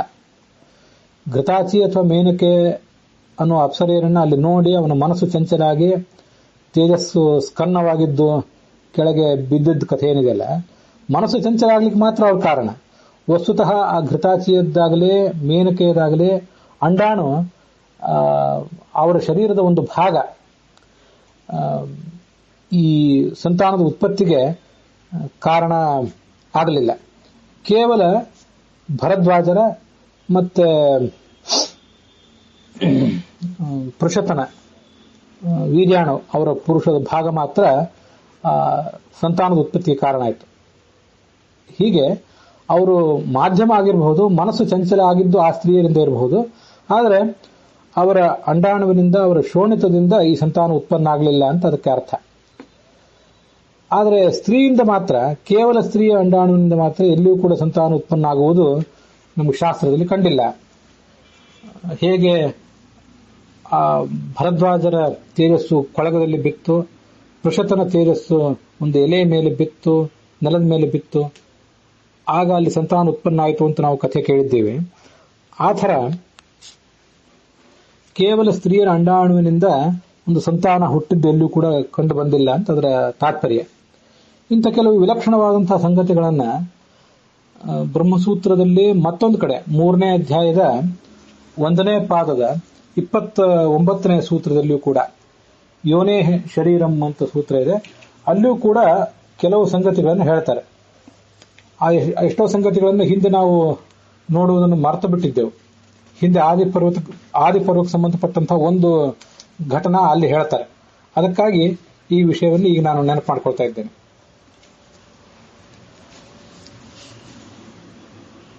ಯೋನೇ ಶರೀರಂ ಅಂತ ಸೂತ್ರ. ಪಿತೃಶರೀರಾನ್ ಮಾತ್ರ ಯೋನಿ ಮನುಪ್ರವೇಶ್ಯ ತಥೈವ ಶರೀರಂ ಪ್ರಾಪ್ನೋತಿ. ಒಟ್ಟಾರೆ ಮಕ್ಕಳು ಹುಟ್ಟುತ್ತಾರೆ ಹೇಗೆ, ಸಂತಾನ ಹುಟ್ಟುವುದು ಹೇಗೆ ಅನ್ನೋದನ್ನೆಲ್ಲ ಸ್ವಲ್ಪ ನಾವೀಗ ಇಲ್ಲಿ ಗಮನಿಸಿ ನೋಡಬೇಕು. ಪಿತೃಶರೀರಾತ್ ಮಾತೃ ಶರೀರಂ. ಈ ಒಂದು ಜೀವ ದೀರ್ಘಕಾಲ ಬೇರೆ ಬೇರೆ ಕಡೆ ಒಂದು ಬಾರಿ ಸತ್ತ ಬಳಿಕ, ಒಬ್ಬ ಜೀವ ಸತ್ತ ಬಳಿಕ ಬೇರೆ ಬೇರೆ ಎಲ್ಲೆಲ್ಲೋ ಸಂಚಾರ ಮಾಡ್ತಾನೆ, ಸ್ವರ್ಗ ನರಕ ಇತ್ಯಾದಿ ಕಡೆಗಳಲ್ಲಿ. ಅಲ್ಲೆಲ್ಲ ಸಂಚಾರ ಮಾಡಿ ತಾನು ಹುಟ್ಟಬೇಕಾದಂತಹ ಕಾಲ ಬಂದಾಗ ಯಾವ ತಂದೆಯಿಂದ ಯಾವ ತಾಯಿಯಲ್ಲಿ ಹುಟ್ಟಬೇಕು ಅಂತ ಅನ್ನೋದು ಅವನಿಗೆ ನಿರ್ಣೀತ ಆಗಿರ್ತದೆ. ಅಲ್ಲಿ ದಿವಹ ಸ್ಥಾಸ್ನೂನ್ ಗಚ್ಚತಿ ಸ್ಥಾಸ್ನುಭ್ಯ ಪಿತರಂ ಪಿತೃ ಮಾತರಂ ಮಾತುಶರೀರಂ ಶರೀರೇಣ ಜಾಯತೆ ಇತಿ ಸಂಮಿತಂ ಅಥ ಅಸಂಮಿತಂ ಸ್ಥಾಸ್ನುಭ್ಯ ಜಾಯತೆ ಪಿತೃ ಮಾತುರಂತರೇವ ಗರ್ಭೇವ ಬಹಿಹಿ ಇತಿ ಪೌಷ್ಯಾಯಣ ಶ್ರುತಿ ಅಂತ. ಪೌಷ್ಯಾಯಣ ಶ್ರುತಿ ಅಂತ ಅನ್ನೋದೊಂದನ್ನ ಆಚಾರ್ಯರು ಉದ್ಧರಿಸ್ತಾರೆ. ಹಾಗೆ ಬ್ರಹ್ಮಪುರಾಣದ ಮಾತನ್ನು ಕೂಡ ಉದ್ಧರಿಸ್ತಾರೆ. ದಿವಹ ಮೇಲಿನ ಲೋಕದಿಂದ ಕೆಳಗೆ ಬಿದ್ದಂಥ ಜೀವ, ಅವನು ಈ ವ್ರೀಹ್ಯಾದೀನ್ ಭತ್ತ ಗೋಧಿ ಮೊದಲಾದ ಧಾನ್ಯಗಳನ್ನ ಪ್ರವೇಶಿಸ್ತಾನೆ. ಅವುಗಳನ್ನ ಒಂದು ಯಾವುದಾದ್ರೂ ಪ್ರಾಣಿ ತಿಂತದೆ. ಮಾಂಸಾಹಾರಿ ಪ್ರಾಣಿಗಳಾದ್ರೆ, ಮಾಂಸಾಹಾರಿ ವ್ಯಕ್ತಿಗಳಾದ್ರೆ ಆ ಸಸ್ಯಾಹಾರವನ್ನ ತಿಂದಂಥ ಪ್ರಾಣಿಗಳನ್ನ ಮಾಂಸಾಹಾರ ಪ್ರಾಣಿ ತಿಂದು ಆ ಮಾಂಸಾಹಾರಿಯಾದಂತಹ ಸಿಂಹ, ಹುಲಿ ಮೊದಲಾದ ಗಂಡುಗಳಲ್ಲಿ ಆ ಜೀವ ಬಂದು ಅಲ್ಲಿಂದ ಆ ಹೆಣ್ಣು ಹುಲಿ, ಹೆಣ್ಣು ಸಿಂಹ ಅಥವಾ ಮಾಂಸಾಹಾರಿಗಳಾದಂತಹ ಮನುಷ್ಯರೇ ಇರಬಹುದು, ಅವ್ರ ಶರೀರದಲ್ಲಿ ಅವನು ಪ್ರವೇಶ ಮಾಡ್ತಾನೆ. ಅದಕ್ಕಾಗಿ ಇಲ್ಲಿ ಸ್ಥಾಸ್ನುಭ್ಯ ವ್ರೀಹಿ ಮೊದಲಾದ ಸ್ಥಾವರಗಳು ಅಂತ ವರ್ಣನೆ ಮಾಡಿದ್ದಾರೆ. ಸಸ್ಯಾಹಾರವನ್ನೇ ತಿಂದವ್ರದಾದ್ರೆ ಆ ಸಸ್ಯಾಹಾರದಲ್ಲಿ ಬಂದು ಕೂತ್ಕೋತಾನೆ ಆ ಜೀವ. ಅಲ್ಲಿ ಕೂತ್ಕೊಂಡು ಆ ಸಸ್ಯಾಹಾರವನ್ನು ತಿಂದಂತಹ ತಂದೆಯ ಶರೀರಕ್ಕೆ ಬರ್ತಾನೆ. ಮಾಂಸಾಹಾರಿಯಾಗಿದ್ರೆ ಸಸ್ಯಾಹಾರವನ್ನು ತಿಂದಂಥ ಮತ್ತೊಂದು ಸಸ್ಯಾಹಾರಿ ಪ್ರಾಣಿ ಯಾವುದೋ ಒಂದು ಅದರ ಶರೀರದಲ್ಲಿ ಬಂದು ಅದನ್ನ ಈ ತಂದೆ ಆದವನು ತಿಂತಾನೆ. ಪ್ರಾಣಿ ಇರಬಹುದು, ಪಕ್ಷಿ ಇರಬಹುದು, ಮನುಷ್ಯ ಇರಬಹುದು. ತಂದೆಯಿಂದ ತಾಯಿಯ ಶರೀರಕ್ಕೆ ಬರ್ತಾನೆ. ತಾಯಿಯ ಶರೀರದಿಂದ ತನ್ನ ಶರೀರಕ್ಕೆ, ತಾನು ಯಾವ ಶರೀರದಲ್ಲಿ ಮುಂದೆ ಬೆಳಿಬೇಕಾಗಿದೆಯೋ ಆ ಶರೀರವನ್ನು ಬಂದು ಸೇರ್ತಾನೆ.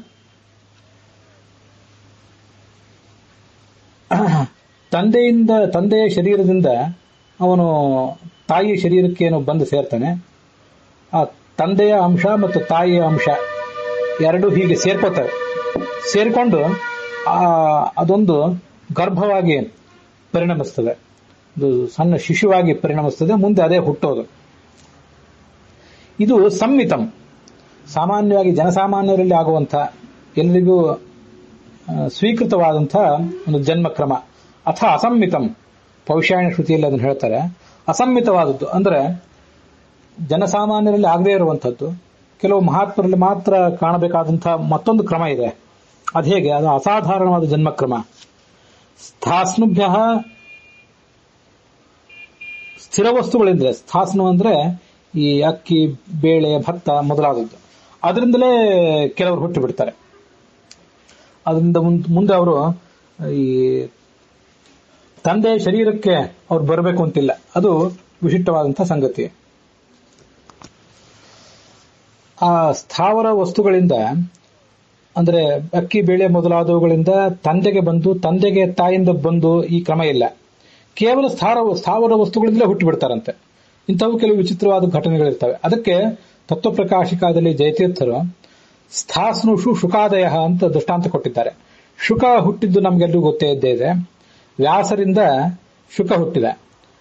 ಈ ವ್ಯಾಸರ ಮನಸ್ಸು ಘೃತಾಚಿಯನ್ನು, ಅಪ್ಸರೆಯನ್ನು ನೋಡಿ ಚಂಚಲಿತ ಆದಂತೆ ಕಂಡಿತು. ಅವರ ತೇಜಸ್ಸು ಕೆಳಗೆ ಬಿದ್ದಿತು. ಆಗ ಆ ಅರಣಿ ಮಥನ ಅವ್ರೇನು ಮಾಡ್ತಾ ಇದ್ರು, ಆ ಅರಣಿಯೇ ಸ್ಥಾಸ್ನು ಅಂದ್ರೆ ಸ್ಥಾವರ. ಅಲ್ಲಿ ಶುಕ ಹುಟ್ಟಿದ್ರು. ಈ ದೃಷ್ಟಾಂತವನ್ನು ಕೊಟ್ಟಿದ್ದಾರೆ. ಇನ್ನು ಕೇವಲ ಪುರುಷನಿಂದ ಹುಟ್ಟಿದ್ದಕ್ಕೆ ಮತ್ತೊಂದು ಉದಾಹರಣೆ ಕೊಟ್ಟಿದ್ದಾರೆ, ಮಾಂಧಾತ್ರ ಮುಖ ಅಂತ. ಇದಕ್ಕೆ ಇವೆರಡು ದೃಷ್ಟಾಂತಗಳಿಗೆ ಈಗ ಒಂದು ವ್ಯತ್ಯಾಸ ಹೇಳ್ತೀನಿ, ಅದನ್ನು ನೀವು ಗಮನಿಸಬೇಕು. ಸ್ಥಾಸ್ನುಭ್ಯ ಜಾಯಂತೆ ಪಿತುಹು ಮಾತುಹು ಅಂತರೇವ. ತಂದೆಯಿಂದ ಹುಟ್ಟುವುದೇನಿದೆ ಅದು ಮಾಂಧಾತ್ರ ಮುಖ. ಮಾಂಧಾತ ಅನ್ನುವ ಚಕ್ರವರ್ತಿ ತನ್ನ ತಂದೆಯಿಂದ ಮಾತ್ರ ಹುಟ್ಟಿದ್ದ. ಶುಕಾಚಾರ್ಯರು ಕೇವಲ ಸ್ಥಾವರದಿಂದ, ಅರಣಿಯಿಂದ ಹುಟ್ಟಿದ್ರು. ಇವೆರಡಕ್ಕೂ ಏನು ವ್ಯತ್ಯಾಸ? ಹೀಗೆ ನೋಡೋಣ. ಮಾಂಧಾತ ಚಕ್ರವರ್ತಿಯ ತಂದೆ ಯುವನಾಶ್ವ ಅಂತೇಳಿ, ಅವನಿಗೆ ಮಕ್ಕಳಿರಲಿಲ್ಲ. ಅವನಿಗಾಗಿ ಋಷಿಗಳು ಯಜ್ಞ ಮಾಡಿದ್ರು. ಆ ಯಜ್ಞ ಮಾಡಿ ಒಂದು ಮಂತ್ರಪೂತವಾದ ಜಲವನ್ನು ಒಂದು ಕಡೆ ಇಟ್ಟಿದ್ರು.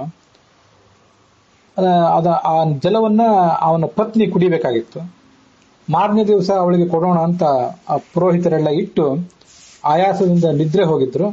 ರಾತ್ರಿ ಇವನಿಗೆ ನೀರಡಿಕೆ ಆಗಿ ಬೇರೆ ಎಲ್ಲೂ ನೀರು ಸಿಗದೆ ಆ ಕಲಶದಲ್ಲಿರುವಂತಹ ನೀರನ್ನೇ ಕುಡಿದು ಬಿಟ್ಟ. ಅವನಿಗೆ ಗರ್ಭಧಾರಣೆ ಆಯಿತು. ಅವನಿಂದಲೇ ಮಾಂಧಾತ ಹುಟ್ಟಿದ. ಆ ತಾಯಿಯ ಹೊಟ್ಟೆಯಲ್ಲಿ ಹುಟ್ಟಲೇ ಇಲ್ಲ ಅವನು. ಆದ್ರಿಂದಲೇ ತಾಯಿಯ ಸ್ತನ್ಯ, ಎದೆ ಹಾಲು ಅವನಿಗೆ ಸಿಗಲಿಲ್ಲ. ಕಂಧಾಸ್ಯತ್ಯಯಂ ಶಿಶು, ಈ ಮಗು ಏನನ್ನು ಕುಡಿಬೇಕು ಅಂತ ಕೇಳಿದ್ರಂತಲ್ಲಿ ಸುತ್ತಮುತ್ತಿದ್ದವರೆಲ್ಲ. ಧಾಸ್ಯತಿ ಅಂದ್ರೆ ಕುಡಿಯುತ್ತದೆ. ಏನ್ ಕುಡಿಬೇಕು? ಮಾಂ ಧಾಸ್ಯತಿ ಅಂತ ಇಂದ್ರ ಹೇಳಿದ್ನಂತೆ. ನನ್ನನ್ನೇ ಕುಡಿಲಿ. ಇಂದ್ರ ತನ್ನ ತೋರ್ಬೆರಳನ್ನ ಮಗುವಿನ ಬಾಯಲ್ಲಿಟ್ಟ. ಅಲ್ಲಿಂದ ಅಮೃತ ಜಿನುಗಿತು. ಅದನ್ನು ಕುಡಿದು ಆ ಮಗು ಶೀಘ್ರವಾಗಿ ಬೆಳೆಯಿತು ಅಂತ ವರ್ಣನೆ ಮಾಡ್ತಾರೆ. ಹೀಗೆ ಮಾಂ ಅಂದ್ರೆ ನನ್ನನ್ನು, ಅರ್ಥಾತ್ ಇಂದ್ರನನ್ನು, ಧಾಸ್ಯತಿ ಕುಡಿತದೆ. ಹೀಗೆ ಕುಡಿದು ಬೆಳೆದಿದ್ದರಿಂದ ಅವನಿಗೆ ಮಾಂಧಾತ ಅಂತ ಹೆಸರು. ಇದು ಕೇವಲ ತಂದೆಯಿಂದ ಹುಟ್ಟಿದವನವನು. ತಾಯಿಯ ಹೊಟ್ಟೆಗೆ ಅವನು ಹೋಗಲೇ ಇಲ್ಲ. ಆ ತಂದೆ ಯುವನಾಶ್ವ ಅವನು ಯಾವುದೋ ಒಂದು ಆಹಾರವನ್ನು ತಿಂದಿದ್ದ. ಆ ಆಹಾರದ ಮೂಲಕ ತಂದೆಯ ಗರ್ಭದಲ್ಲಿ ಇವನು ಬಂದು ಕೂತಿದ್ದ. ಆ ನೀರನ್ನ ಕುಡಿದ. ಪ್ರಾಯ ನೀರಿನಿಂದಲೇ ಬಂದಿದ್ರು ಇದ್ದಿರಬಹುದು. ಅಲ್ಲಿ ಸ್ಥಾಸ್ನುಭ್ಯ ಅಂತ ಬಂತಲ್ಲ ಹಿಂದೆ, ವ್ರೀಹ್ಯಾದಿಗಳು ಅಂತ. ವ್ರೀಹಿಯ ಮೂಲಕ ಬಂದೋ ಅಥವಾ ಈ ನೀರಿನ ಮೂಲಕ ಬಂದೋ, ಅದು ಎರಡನ್ನೂ ನಾವು ಹೇಳೋದು ಕಷ್ಟ. ಇದನ್ನೆಲ್ಲ ಸಾಕಷ್ಟು ವಿಶ್ಲೇಷಣೆ ಮಾಡಬೇಕು. ಹೀಗೆ ಕೆಲವು ಕಡೆ ನಾನು ಕೇಳಿದ್ದೇನೆ, ನಾನು ಕೂಡ ಆಲೋಚನೆ ಮಾಡಿದ್ದೇನೆ, ನಿಮ್ಮ ಎದುರಿಗೆ ಹೇಳ್ತೇನೆ.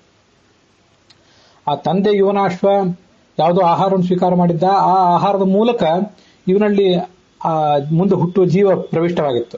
ಆದ್ರೆ ನೀರು ಕುಡಿದು ಏನು ಉಪಯೋಗ? ಹಾಗಾದ್ರೆ ನೀರಿನಿಂದ ಗರ್ಭಧಾರಣೆ ಹೇಗಾಯ್ತು ಅಂದ್ರೆ, ಆ ತಂದೆಯಿಂದ ತಾಯಿಗೆ ಏನು ಒಂದು ವೀರ್ಯಾಣು ಹೋಗಬೇಕು, ತಾಯಿಯ ಗರ್ಭದಲ್ಲಿ ಏನು ಕೆಲವು ಗರ್ಭಧಾರಣೆಗೆ ಬೇಕಾದಂತಹ ಅನನುಕೂಲಗಳಿರ್ತವೆ, ಪ್ರತಿಕೂಲ ಪರಿಸ್ಥಿತಿಗಳು, ಅದನ್ನ ಈ ಯಜ್ಞ, ಮಂತ್ರೋಚ್ಚಾರ, ಅಲ್ಲಿ ಮಾಡಿದಂತಹ ನೀರಿನ ಪ್ರೋಕ್ಷಣೆ ಮೊದಲಾದದ್ದೆಲ್ಲ ಪರಿಹರಿಸ್ತದೆ. ಅದಕ್ಕಾಗಿ ಇರುವಂಥದ್ದು. ಹೀಗೆ ಆ ತಂದೆ ಶರೀರದಲ್ಲಿ ಆ ಜೀವ ಬರುವುದು ಅವನು ತಿಂದ ಆಹಾರದಿಂದಲೇ. ನೀರು, ಆ ಅಭಿಮಂತ್ರಿಸಿದ ನೀರು ಅವನಿಗೆ ಆ ಗರ್ಭಧಾರಣೆಗಿರುವಂತಹ ತಾಯಿಗೆ ಅಥವಾ ತಂದೆಗೆ ಗರ್ಭಧಾರಣೆಗೆ ಏನು ಪ್ರತಿಕೂಲ ಪರಿಸ್ಥಿತಿಗಳಿತ್ತು ಅದನ್ನು ಪರಿಹರಿಸಲಿಕ್ಕೆ ಕಾರಣ ಮಾತ್ರ. ಅಥವಾ ನೀರಿನಲ್ಲೇ ಅವನು ಬರಬಾರದು ಅಂತನೂ ಏನಿಲ್ಲ, ನಂದೊಂದು ಆಲೋಚನೆ ಇದೆ. ಹೀಗೆ ನಾವು ಎರಡೂ ತರ ಅದನ್ನು ಊಹಿಸಬೇಕು.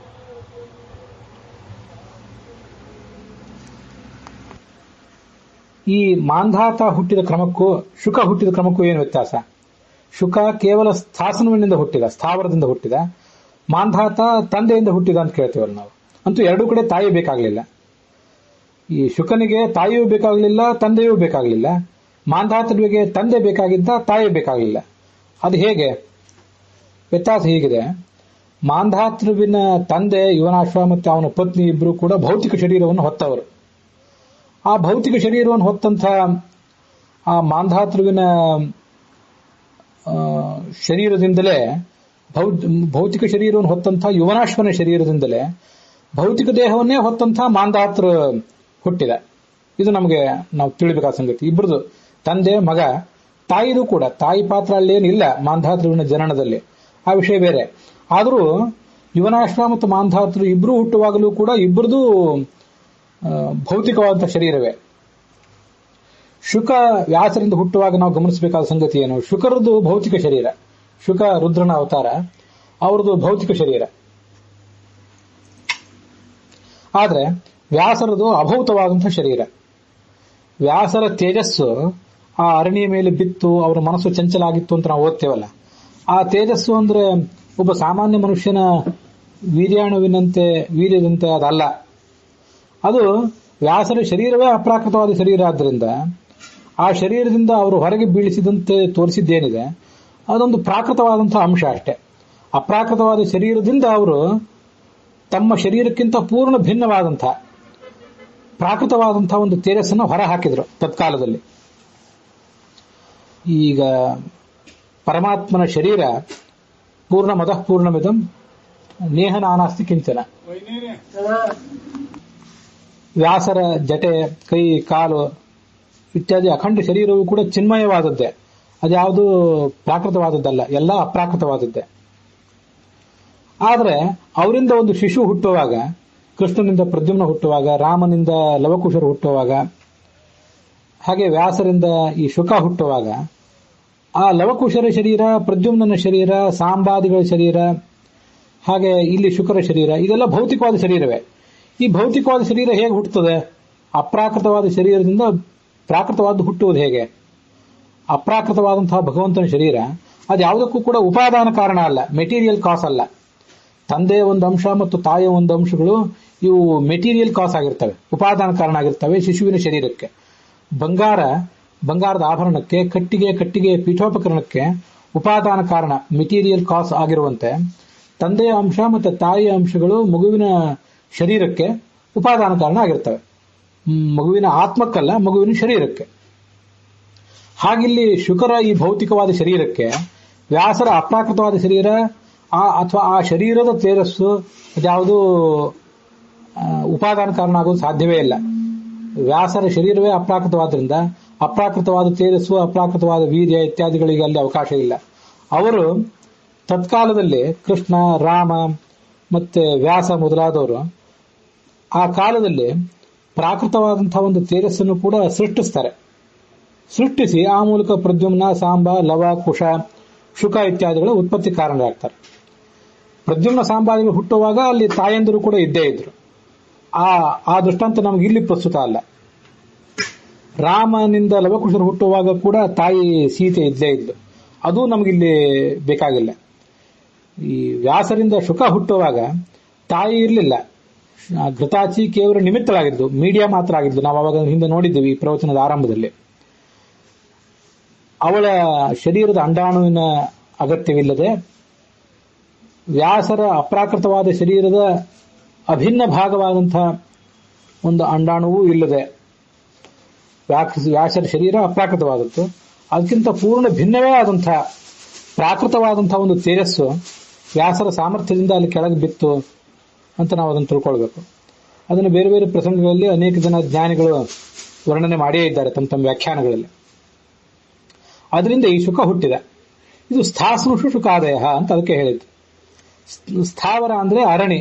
ಆ ಅರಣಿಯಲ್ಲಿ ಶುಕ ತಂದೆಯ ವೀರ್ಯಾಣುವು, ತಾಯಿಯ ವೀರ್ಯಾಣುವು ಎರಡೂ ಇಲ್ಲದೆ, ಅಪ್ರಾಕೃತವಾದಂತಹ ತಂದೆಯ ಶರೀರದ ಭಾಗವಾಗಿಯೂ ಅಲ್ಲದೆ, ಪ್ರಾಕೃತವಾದಂತಹ ತಾಯಿಯ ಶರೀರದ ಭಾಗವಾಗಿಯೂ ಅಲ್ಲದೇನೆ ಕೇವಲ ಸ್ಥಾವರದಲ್ಲಿ ಅವನು ಹುಟ್ಟಿದ. ಪುರುಷನಲ್ಲಿ ಹುಟ್ಟಿದ್ದು ಮಾಂಧಾತೃವಿನಲ್ಲಿ.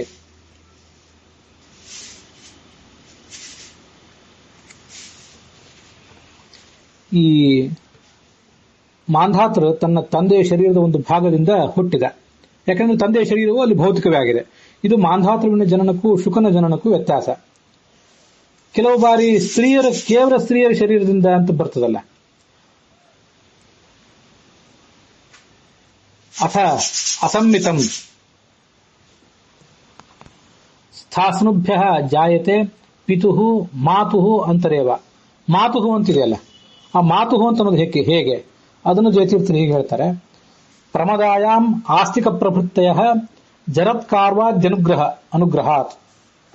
ಪ್ರಮದ ಅಂದ್ರೆ ಸ್ತ್ರೀಯಾದಂಥ ಆ ಜರತ್ಕಾರುವಿನಲ್ಲಿ, ಆ ಸ್ತ್ರೀಗೂ ಅವನ ಪತ್ನಿಗೂ ಜರತ್ಕಾರು ಅಂತಾನೆ ಹೆಸರು, ಗಂಡನಿಗೂ ಜರತ್ಕಾರು ಅಂತಾನೆ ಹೆಸರು. ಅವಳಲ್ಲಿ ಹುಟ್ಟಿದವನು ಯಾಸ್ತಿಕ ಅಂತ. ಯಾವನ ಹೆಸರನ್ನು ಕೇಳಿದ್ರೆ ಸರ್ಪಗಳು ಓಡಿ ಹೋಗ್ತವೆ ಅಂತ ಮಹಾಭಾರತದಲ್ಲಿ ಬಂದಿದೆಯೋ, ಆದಿಪರ್ವದಲ್ಲಿ ಕಥಾ ಬಂದಿದೆ. ಆ ಜರತ್ಕಾರು ಅನ್ನುವವಳು ಆದಿಶೇಷನ ತಂಗಿ. ಅವಳನ್ನ ಜರತ್ಕಾರು ಅನ್ನೋ ಋಷಿಗೆ ಮದುವೆ ಮಾಡಿಕೊಟ್ಟಿದ್ರು ಅಂತ ನಾವು ಅಲ್ಲಿ ಹಿಂದೆ ನೋಡಿದ್ವಿ. ಆ ಸ್ತ್ರೀಯಲ್ಲಿ ಆಸ್ತಿಕ ಹುಟ್ಟಿದ. ಹೇಗೆಂದ್ರೆ ಜರತ್ಕಾರು ಋಷಿಯ ಅನುಗ್ರಹದಿಂದ.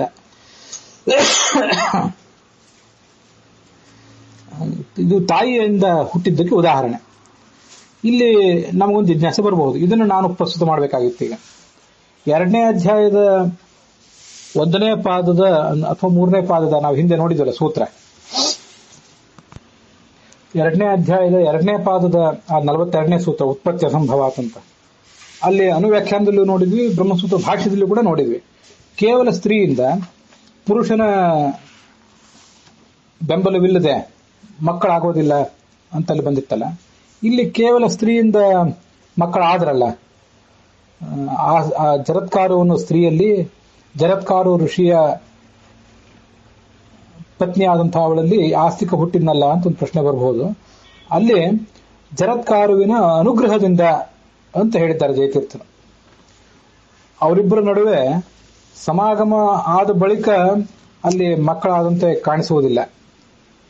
ಆದರೆ ಆ ಜರತ್ಕಾರು ಗಂಡ ತನ್ನ ಅನುಗ್ರಹದಿಂದ, ತನ್ನ ತಪೋಬಲದಿಂದ ಆ ಪತ್ನಿಯಾದಂಥ ಜರತ್ಕಾರುವಿನಲ್ಲಿ ತನ್ನ ತೇಜಸ್ಸನ್ನು ಸಮಾವಿಷ್ಟಗೊಳಿಸಿದ ಅಂತ ನಾವು ತಿಳ್ಕೊಳ್ಬೇಕು. ಸಮಾಗಮದ ಮೂಲಕವೇ ತೇಜಸ್ಸನ್ನು ಸಮಾವಿಷ್ಟಗೊಳಿಸಿದ ಅನ್ನೋದಕ್ಕಿಂತ ತನ್ನ ಅನುಗ್ರಹದಿಂದ ಅವರಲ್ಲಿ ಸಮಾವೇಶಗೊಳಿಸಿದ. ಆದ್ರಿಂದ ಕೇವಲ ತಾಯಿಯಿಂದ ಹುಟ್ಟಿದ ಅಂತ ಅದಕ್ಕೆ ಅರ್ಥ. ಮತ್ತು ತಂದೆಯ ಒಂದು ಬೆಂಬಲ ಬೇಕೇ ಬೇಕು. ಅವನ ಅನುಗ್ರಹ ಒಂದು ಅಲೌಕಿಕವಾದ ವಿಧಾನದಿಂದ ತೇಜಸ್ಸನ್ನ ಅವನು ಆ ಹೆಂಡತಿಯ ಗರ್ಭದಲ್ಲಿ ಟ್ರಾನ್ಸ್ಫರ್ ಮಾಡಿದ, ಅಲ್ಲಿ ಸಂಕ್ರಾಂತಗೊಳಿಸಿದ. ನೇರವಾಗಿ ಸಮಾಗಮದ ಮೂಲಕ ಆಗಲಿಲ್ಲ ಅಂತ ಅದರ ಅಭಿಪ್ರಾಯ ಅಷ್ಟೇ. ಜಯತೀರ್ಥರು ತಮ್ಮ ಟೀಕಾದಲ್ಲಿ ಇದನ್ನು ಹೇಳಿದಂತೆ ಜರತ್ಕಾರುವಿನ ಅನುಗ್ರಹದಿಂದ ಜರತ್ಕಾರುವಿನಲ್ಲಿ ಈತ ಹುಟ್ಟಿದ. ಕೇವಲ ತಾಯಿಯಿಂದ ಹುಟ್ಟಿದ್ದಕ್ಕೆ ಅದು ಉದಾಹರಣೆ ಅಂತ ಅವರು ದೃಷ್ಟಾಂತ ಕೊಟ್ಟಿದ್ದಾರೆ. ಇದ್ರ ಬಗ್ಗೆ ಹೀಗೊಂದು ಸಂಶಯ ನನಗಿದೆ. ಆ ಆದಿಪರ್ವದ 47ನೇ ಅಧ್ಯಾಯ ಅದು. ಕೆಲವು ಕಡೆ 84, ಕೆಲವು ಕಡೆ 39, ಹೀಗೆ ಸ್ವಲ್ಪ ಭಿನ್ನವಾದ ಅಧ್ಯಾಯ ಆಗಿದೆ. ಅಲ್ಲಿ ಹೀಗೆ ಮಾತಿದೆ. ಋತುಕಾಲೇ ತತಸ್ನಾತ ಕದಾಚಿದ್ ವಾಸುಕೆ ಸ್ವಸ ಭರ್ತಾರಂ ವೈ ಯಥಾ ನ್ಯಾಯಂ ಉಪತಸ್ಥೆ ಮಹಾಮುನಿಂ ತತ್ರ ತಸ್ಯಾ ಸಮಭವತ್ ಗರ್ಭೋ ಜ್ವಲನ ಸನ್ನಿಭಃ ಅತೀವ ತೇಜಸಾ ಯುಕ್ತ ವೈಶ್ವಾನರ ಸಮದ್ಯುತಿ ಅಂತ. ಋತುಕಾಲದಲ್ಲಿ ತನ್ನ 3 ದಿವಸಗಳ ಬಳಿಕ ಅವಳು ಸ್ನಾನ ಮಾಡಿದ್ದು. ಮುಂದಿರುವಂತಹ ಋತುಕಾಲ, ಅವಳು ಗರ್ಭೋತ್ಪತ್ತಿಗೆ ಯೋಗ್ಯವಾದ ಕಾಲದಲ್ಲಿ ಅವಳು ಸ್ನಾನ ಮಾಡಿ ತನ್ನ ಗಂಡನಾದ ಜರತ್ಕಾರುವನ್ನ ಸಮೀಪಿಸಿದಳು. ಉಪತಸ್ಥೆ ಅಂತ ಶಬ್ದ ಇದೆ. ಆ ಗಂಡನ ಉಪಸ್ಥಾನ ಅವಳು ಮಾಡಿದ ಮೇಲೆ ಅವಳಿಗೆ ಗರ್ಭ ಹುಟ್ಟಿತು. ಮುಂದೆ ಆ ಗಂಡ ತಪಸ್ಸಿಗೆ ಹೋಗುವಾಗ ನನ್ನನ್ನು ಒಬ್ಬಳನ್ನೇ ಬಿಟ್ಟು ಹೊರಟಿದ್ದೀರಲ್ಲ, ನನ್ನ ಗತಿ ಏನು ಅಂತ ಅವಳು ಕೇಳಿದಾಗ ಅವಳಲ್ಲಿ ಅಸ್ತ್ಯಯಂ ಸುಭಗೆ ಗರ್ಭ ತವ ವೈಶ್ವಾನರೋಪಮಃ, ಒಂದು ಶ್ರೇಷ್ಠವಾದಂತಹ ಗರ್ಭ ನಿನ್ನ ಹೊಟ್ಟೆಯಲ್ಲಿದೆ ಅಂತ ಹೇಳಿದ. ಆ ಅಸ್ಥಿ ಅಂತ ಹೇಳಿದ್ರಿಂದಲೇ ಹುಟ್ಟುವ ಮಗ ಆಸ್ತಿಕ ಆಯಿತು ಅಂತ ನಾವು ಕೇಳ್ತೇವೆ. ಮಹಾಭಾರತವನ್ನು ನೋಡಿದರೆ ಋತುಕಾಲದಲ್ಲಿ ಸ್ನಾನ ಮಾಡಿ ಗಂಡನ ಉಪಸ್ಥಾನ ಮಾಡಿದಳು ಅಂತ ಶಬ್ದ ಇದೆ. ಉಪಸ್ಥಾನ ಮಾಡಿದಳು ಅಂದ್ರೆ ಗಂಡನನ್ನು ಸೇವಿಸಿದಳು. ಆ ಗಂಡ ಹೆಂಡಂದ್ರೆ ಸಮಾಗಮ ಆಯಿತು ಅಂತ ಅಲ್ಲಿ ನಾವು ಕೇಳ್ತೇವೆ. 2ನೇ ಅಧ್ಯಾಯದ 1ನೇ ಪಾದದಲ್ಲಿ 2ನೇ ಪಾದದ 1ನೇ ಸೂತ್ರ ಉತ್ಪತ್ತಿ ಅಸಂಭವಾತ್. ಅಲ್ಲಿ ಕೇಳಬೇಕಾಗ್ತದೆ, ಆ ಮಾತಿನ ಹಾಗೆ ಅರ್ಥ ಮಾಡ್ಕೊಳ್ಬೇಕಾಗ್ತದೆ ಆ ಶಬ್ದಗಳನ್ನು ನೋಡಿದ್ರೆ. ಆದರೆ ಜಯತೀರ್ಥರ ಈ ಮಾತುಗಳೇನಿವೆ ಇಲ್ಲಿ ನಾವು ನೋಡ್ತಾ ಇರುವಂತೆ ಕೇವಲ ಸ್ಥಾವರದಿಂದ ಹುಟ್ಟಿದ್ದು, ತಾಯಿಯ ನೆರವಿಲ್ಲದೆ ತಂದೆಯಿಂದ ಹುಟ್ಟಿದ್ದು, ತಂದೆಯ ನೆರವಿಲ್ಲದೆ ಕೇವಲ ತಾಯಿಯಿಂದ ಹುಟ್ಟಿದ್ದು ಅನ್ನೋದಕ್ಕೆ ಆ ಮೂರನೇದಕ್ಕೆ ಉದಾಹರಣೆಯಾಗಿ ಇಲ್ಲಿ ಜರತ್ಕಾರುವಿನ ಕಥೆಯನ್ನು ಕೊಟ್ಟಿದ್ದಾರೆ. ಕೇವಲ ಆ ಜರತ್ಕಾರು ಅನ್ನುವ ಗಂಡನ ಅನುಗ್ರಹದಿಂದ ಈ ಆಸ್ತಿಕ ತಾಯಿಯಾದ ಜರತ್ಕಾರುವಿನಲ್ಲಿ ಹುಟ್ಟಿದ ಅಂತ ಕೇಳಿಸ್ತದೆ, ಅದು ಕಂಡು ಬರ್ತದೆ. ಸಮಾಗಮವಿಲ್ಲದೆ ಕೇವಲ ಅನುಗ್ರಹದಿಂದ ಅಂತ. ಹಾಗಾದ್ರೆ ಮಹಾಭಾರತದಲ್ಲಿ ಬರುವಂತಹ ಆ ಶಬ್ದಕ್ಕೆ ನಾವೇನು ಅರ್ಥ ಮಾಡಬೇಕು? ಅದೊಂದು ಗೊಂದಲವಾಗಿ ಉಳಿತದೆ. ಜಯತೀರ್ಥರು ಹೇಳಿದ್ದು ಮಹಾಭಾರತಕ್ಕೆ ವಿರುದ್ಧವಾಯಿತು ಹೇಗೆ ಅಂತ ಹೇಳಿ. ಉಪತಸ್ಥೆ ಭರ್ತಾರಂ, ಗಂಡನನ್ನೇ ಸೇವಿಸಿದಳು ಅಂದ್ರೆ ಗಂಡನ ಜೊತೆ ಕೂಡಿದಳು ಅಂತ ಅರ್ಥನೋ, ಅಥವಾ ಗಂಡನ ಬಳಿಗೆ ಬಂದಳು. ಅವನು ಕೇವಲ ಅನುಗ್ರಹದಿಂದ ಅವಳಲ್ಲಿ ತನ್ನ ತಪೋಬಲದಿಂದ ಅವಳನ್ನು ಕೂಡದೆ ಸಮಾಗಮಿಸದೆ ಅವಳಲ್ಲಿ ತನ್ನ ತೇಜಸ್ಸನ್ನ ಸಂಕ್ರಾಂತ ಮಾಡಿದ್ನು. ಜಯತೀರ್ಥರು ಹೇಳಿದ ಮಾತನ್ನು ನೋಡಿದ್ರೆ ಆ ಥರ ಅದಕ್ಕೆ ಅರ್ಥ ಮಾಡಬೇಕಾಗ್ತದೆ. ಅವಳ ಋತುಕಾಲವೇ ಅದಾಗಿತ್ತು, ಋತುಕಾಲದಲ್ಲಿ ಗರ್ಭೋತ್ಪತ್ತಿಗೆ ಯೋಗ್ಯವಾದ ಕಾಲವೇ ಆಗಿತ್ತು. ಆಗ ಅವಳಲ್ಲಿ ಈ ಸಮಾಗಮವಿಲ್ಲದೆ ಕೇವಲ ತನ್ನ ಅನುಗ್ರಹದಿಂದ ಆ ತೇಜಸ್ಸನ್ನು ಅವನು ಸಂಕ್ರಾಂತ ಮಾಡಿದ, ಅದರಂತ ಅರ್ಥ. ಇದೊಂದು ರೀತಿ. ಗರ್ಭೆ ಪೂರ್ವಸಿದ್ಧಮೇವ ಶರೀರಂ ಕೇಚಿತ್. ಈ ಅನೇಕ ಜನ ದೇವತೆಗಳು ಹುಟ್ಟುವಂತಹ ಒಂದು ಕ್ರಮ ಇದೆಲ್ಲ. ಯಾವುದೋ ಒಂದು ಕ್ರಮದಿಂದ ದಂಪತಿಗಳಿಗೆ ಮಾತುಹು ಅಂತರೆ ಅಂತ ಒಂದಿದೆ ಅಲ್ಲಿ. ಪಿತುಹು ಮಾತುಹು ಅಂತರೆ. ಅಂತರೆ ಅಂದ್ರೆ ತಾಯಿ ಮತ್ತು ತಂದೆ ಅವರ ನಡುವೆ ಸಂಪರ್ಕವೇ ಇಲ್ಲದ ಕೇವಲ ದರ್ಶನ ಮಾತ್ರದಿಂದಲೇ ಕೆಲವು ಬಾರಿ ಮಕ್ಕಳು ಹುಟ್ಟುವುದು ಇದೆ ಅಂತ ವರ್ಣಿಸ್ತಾರೆ. ಈ ನವಿಲುಗಳು ಪರಸ್ಪರ ದರ್ಶನದ ಮೂಲಕ ಮಕ್ಕಳನ್ನು ಹುಟ್ಟಿಸ್ತವೆ ಅಂತ ಅದರ ಒಂದು ವರ್ಣನೆ ವ್ಯಾಖ್ಯಾನಕಾರರು ಮಾಡ್ತಾರೆ. ಅಂತರೆ ಅನ್ನೋದಕ್ಕೆ ಜಯತೀರ್ಥರೇನು ಉದಾಹರಣೆ ಕೊಟ್ಟಿಲ್ಲ, ವ್ಯಾಖ್ಯಾನಕಾರರು ಕೊಟ್ಟಂತಹ ಉದಾಹರಣೆ ಅದು ಅಂತ ನಮಗೆ ಕಾಣಿಸ್ತದೆ. ಅಂತರೆ ಅಂತಂದ್ರೆ ನವಿಲುಗಳು ಕೇವಲ ದರ್ಶನದಿಂದ ಹುಟ್ಟುತ್ತವೆ ಅಂತಿದೆಯಲ್ಲ. ಇನ್ನು ಕೆಲವು ಈ ಅಂತರೆ ಅಂತ ಅನ್ನೋದನ್ನ ದೃಪದ ಮೊದಲಾದವರು ಹುಟ್ಟಿದ್ರಲ್ಲ, ಅದನ್ನು ದೃಷ್ಟಾಂತವನ್ನಾಗಿ ತಗೊಳ್ಬೇಕು ಅಂತ ತತ್ವ ಪ್ರದೀಪದಲ್ಲಿದೆ. ಅಂತೂ ಅಂತರೆ ಅನ್ನೋ ಶಬ್ದವನ್ನು ಹೇಗೆ ವ್ಯಾಖ್ಯಾನ ಮಾಡಬೇಕು ಅನ್ನೋದ್ರ ಬಗ್ಗೆ ಆ ಬ್ರಹ್ಮಸೂತ್ರ ಭಾಷ್ಯದ ವ್ಯಾಖ್ಯಾನಕಾರರಲ್ಲಿ ಒಂದು ಭಿನ್ನಾಭಿಪ್ರಾಯ ಇದ್ದಂತೆ ಕಾಣಿಸ್ತದೆ. ಆ ದೃಪದ ಹುಟ್ಟಿದ್ದು ಕೂಡ ತಂದೆಯಿಂದಲೇ ಹುಟ್ಟಿದ್ನಲ್ಲ, ತಂದೆಯಿಂದ ಹುಟ್ಟಿದ ಒಂದು ಉದಾಹರಣೆವೇ ಆಯ್ತದು. ಆದ್ರೆ ಮಾಂಧಾತ ತಂದೆಯಿಂದ ಹುಟ್ಟಿದ, ತಂದೆಯ ಗರ್ಭದಲ್ಲಿ ಹುಟ್ಟಿದ. ದೃಪದ ತಂದೆಯಿಂದ ಹುಟ್ಟಿದ್ರು ಕೂಡ ತಂದೆಯ ಗರ್ಭದಲ್ಲಿ ಹುಟ್ಟಲಿಲ್ಲ, ಹೊರಗೆ ಅಂತ ಅದನ್ನ ಹಾಕಿ ತಿಳ್ಕೋಬೇಕಂತ ಕಾಣಿಸ್ತದೆ. ಗರ್ಭೇ ಜಾಯತೆ, ಗರ್ಭದಲ್ಲಿ ಈಗಾಗಲೇ ಒಂದು ಶರೀರ ಹುಟ್ಟಿರ್ತದೆ. ಆ ಶರೀರವನ್ನ ಕೆಲವರು ಆಚಾರ್ಯರು, ಯೋಗಿಗಳು ಮೊದಲಾದವರು ಪ್ರವೇಶಿಸಿ ಬಿಡ್ತಾರೆ. ಆ ಪ್ರವೇಶ ಮಾಡಿ ಆ ಶರೀರದಿಂದ ಅವರು ಹೊರಗೆ ಬರ್ತಾರೆ, ಆ ಶರೀರದ ಮೂಲಕವೇ ಹೊರಗೆ ಬರ್ತಾರೆ. ಗರ್ಭದಲ್ಲಿ ಈಗಾಗಲೇ ಸಿದ್ಧವಾದ ಶರೀರ ಅಂತ ಅದಕ್ಕೆ ಅರ್ಥ. ಜಯತೀರ್ಥರು ಕೂಡ ಗರ್ಭೆ ಪೂರ್ವ ಸಿದ್ಧಮೇವ ಶರೀರಂ ಕೇಚಿತ.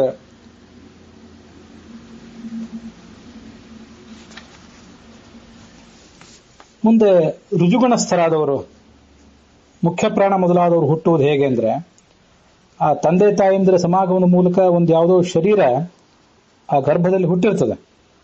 ಆ ಗರ್ಭದಿಂದ ಶರೀರ ಹೊರಗೆ ಬರ್ತಾ ಇರುವಂತಹ ಪ್ರಸಂಗದಲ್ಲಿ ಅಲ್ಲಿರುವ ಒಳಗಿರುವ ಜೀವನನ್ನ, ಆ 9 ತಿಂಗಳ ಕಾಲ ಅಲ್ಲೇನದಿತ್ತು ಆ ಜೀವನನ್ನು ಹೊರಗೆ ಕಳಿಸಿ ತಾವಲ್ಲಿ ಪ್ರವೇಶ ಮಾಡಿಬಿಡ್ತಾರೆ.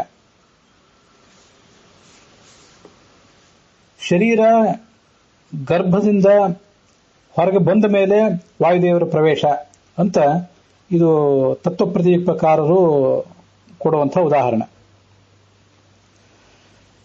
ಶರೀರ ಗರ್ಭದಿಂದ ಹೊರಗೆ, ತಾಯಿಯ ಗರ್ಭದಿಂದ ಹೊರಗೆ ಬಂದ ಮೇಲೆ ಈ ಮುಖ್ಯ ಪ್ರಾಣ ಒಳಗೆ ಪ್ರವೇಶ ಮಾಡ್ತಾನ.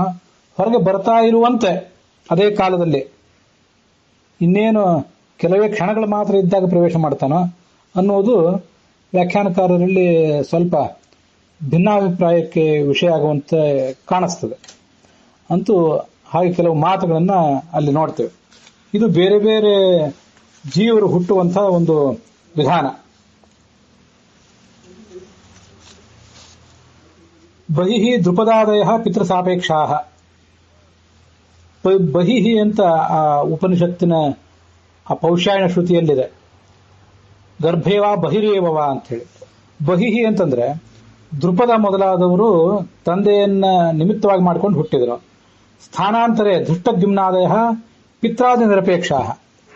ತಾಯಿಯ ಅಪೇಕ್ಷೆಯೂ ಇಲ್ಲ, ತಂದೆಯ ಅಪೇಕ್ಷೆಯೂ ಇಲ್ಲದೇನೆ ಧೃಷ್ಟದ್ಯುಮ್ನ ದ್ರೌಪದಿ ಮೊದಲಾದವರು ಅಗ್ನಿಯಲ್ಲಿ ಹುಟ್ಟುಬಿಟ್ರು. ತಂದೆಯ ಅಂಶವೂ ಇಲ್ಲ, ಅಲ್ಲಿ ತಾಯಿಯ ಅಂಶವೂ ಇಲ್ಲ, ಕೇವಲ ಅಗ್ನಿಯಿಂದಲೇ ಅವರು ಹುಟ್ಟಿದರು.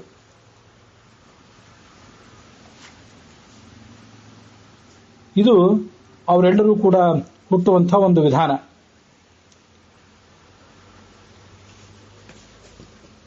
ದೇವತೆಗಳಲ್ಲಿ ಹೀಗೆ ನಾನಾ ಥರದ ಉತ್ಪತ್ತಿ ಕ್ರಮಗಳಿರ್ತವೆ.